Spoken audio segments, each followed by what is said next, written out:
खोके सरकारने लोकशाहीची थट्टा केली। मुंबईकरांना आपले प्रतिनिधी नगरसेवक निवडता आले नाही, यामुळे मुंबईत खड्डे, प्रदूषण आणि भकासपणा आला। वर्षा गायकवाडांचा शिंदे सरकारवर हल्लाबोल।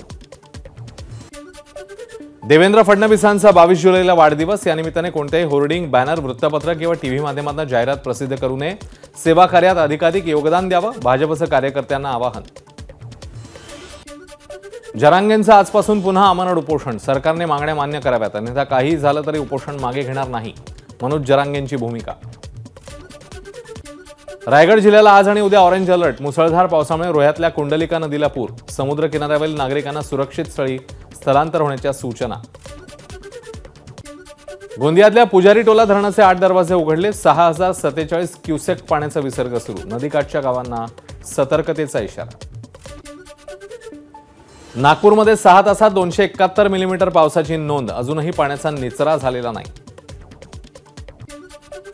गोंदियाच्या सडक अर्जुनी तालुक्यात पुराच्या पाण्यात अडकलेल्या बापलेकांना 6 तासानंतर काढलं बाहेर। पिंपरी गावातली घटना। सिंधुदुर्गाच्या कुंभवडे गावातला बाबा धबधबा पर्यटकांना खुणावतोय। या ठिकाणी निसर्ग सौंदर्याची अनुभूती घेण्यासाठी पर्यटकांची गर्दी।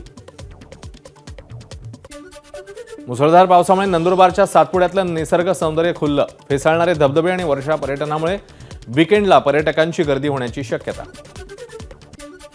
नांदेडच्या सहस्त्रकुंड धबधबा परिसरात रील्सवर बंदी घालण्याची नागरिकांची मागणी। पर्यटक जीव धोक्यात घालून रील्स बनवत असल्यामुळे मागणीला जोर।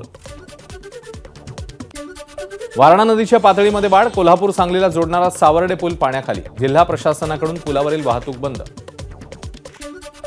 रायगडच्या रोहा भिसेखिंड घाटात दरड कोसळली। मोठे दगड आणि मातीचा ढिगारा रस्त्यावर।